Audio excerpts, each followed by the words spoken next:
നമസ്കാരം. Raf talk ഫുട്ബോളിലേക്ക് അവർക്കും സ്വാഗതം. ഫുട്ബോളിൽ മെസ്സിയുടെയും ക്രിസ്ത്യാനോയുടെയും കാലം തുടരുകയാണ്. ക്രിസ്ത്യാനോ ഈ വർഷം ജൂണിൽ 2 വർഷത്തേക്കുള്ള കരാറ് അൽ നസറുമായിട്ട് പുതുക്കിയെങ്കിൽ ലയണൽ മെസ്സി കഴിഞ്ഞ ദിവസം ഇൻ്റർ മയാമിയുമായിട്ട് 3 വർഷത്തേക്ക് കരാറ് പുതുക്കി. സോ അതങ്ങനെ തുടരുകയാണ്.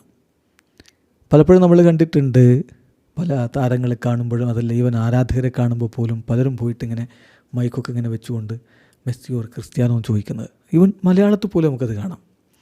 അതുപോലെ വമ്പൻ താരങ്ങളോടത് ചോദിക്കുന്നത് കാണാറുണ്ട്. അപ്പോൾ അങ്ങനെ യാസീൻ ബോനോയോട് ചോദിക്കുന്നു. മൊറോക്കോയുടെ സൂപ്പർ ഗോൾ കീപ്പർ, അൽ ഹിലാലിൻ്റെ ഗോൾ കീപ്പർ യാസീൻ ബോനോയോട് ചോദ്യം: മെസ്സി ഓർ റൊണാൾഡോ, ആരെ ഫേസ് ചെയ്യാനാണ് കൂടുതൽ ബുദ്ധിമുട്ട്? അതാണ് ചോദ്യം. അദ്ദേഹത്തിൻ്റെ മറുപടി: ഐ വുഡ് സേ മെസ്സി. കാരണം ക്രിസ്ത്യാനോയെ നേരിട്ടപ്പോൾ എനിക്ക് കൂടുതൽ വിജയങ്ങൾ ഉണ്ടായിട്ടുണ്ട്, എൻ്റെ ടീമിന് കൂടുതൽ വിജയങ്ങൾ ഉണ്ടായിട്ടുണ്ട്. ലിയോ മെസ്സിയെപ്പോലെ മറ്റൊരു താരമിനി ഉണ്ടാവുക എന്നുള്ളത്, കണ്ടെത്തുക എന്നുള്ളത് ബുദ്ധിമുട്ടേറിയ കാര്യമാണ്. കാരണം അദ്ദേഹം ചെയ്തിട്ടുള്ള കാര്യങ്ങൾ, ഇപ്പോഴും ചെയ്തുകൊണ്ടിരിക്കുന്ന കാര്യങ്ങൾ തീർച്ചയായിട്ടും അത്ഭുതപ്പെടുത്തുന്നതാണ്.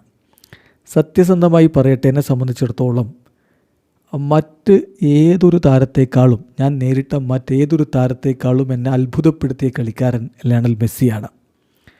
അദ്ദേഹത്തിനെതിരെ കളിക്കാൻ കഴിഞ്ഞു എന്നുള്ളത് ഞാനൊരു ആദരമായിട്ടാണ് കാണുന്നത്.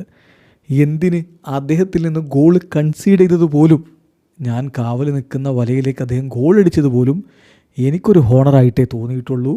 അതോടൊപ്പം തന്നെ അദ്ദേഹത്തിൻ്റെ ചില ഷോട്ടുകൾ തടയാൻ കഴിഞ്ഞത് വലിയ നേട്ടമായിട്ടാണ് ഞാൻ കാണുന്നത് എന്നുകൂടി യാസീൻ ബോനോ പറയുന്നു. സോ യാസീൻ ബോനോക്ക് ഒരു സംശയവുമില്ല, ബുദ്ധിമുട്ട് മെസ്സി നേരിടാൻ തന്നെയാണ്.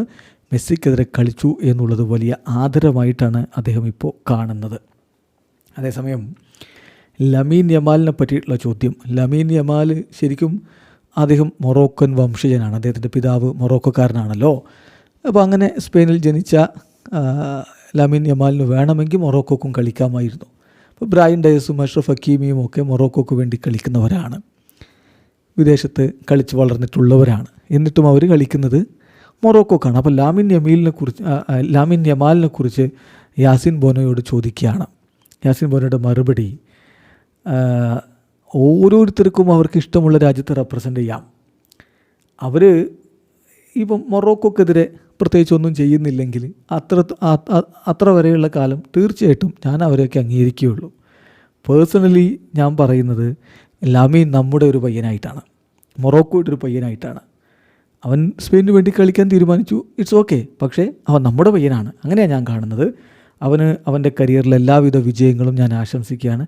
പക്ഷേ മൊറോക്കോക്കെതിരെ വിജയിക്കണ്ട എന്ന് പറഞ്ഞുകൊണ്ട് യാസീൻ ബോനോ ചിരിക്കുകയാണ്. അപ്പോൾ യാസീൻ ബോനോ പറയുന്നത്, ലാമീൻ കളിക്കുന്നത് സ്പെയിനായിരിക്കാം, പക്ഷേ അവൻ മൊറോക്കോക്കാരനാണ്, ഞാൻ അങ്ങനെയാണ് അവനെ കാണുന്നുള്ളൂ. അവൻ എല്ലായിടത്തും വിജയിക്കട്ടെ, എക്സെപ്റ്റ് അഗെയിൻസ്റ്റ് മൊറോക്കോ. വീഡിയോ അവസാനിക്കുന്ന ഫുട്ബോൾ ലോകത്തെ കൂടുതൽ വിശേഷങ്ങളുമായി റാഫ് ടോക്സ് എത്താം.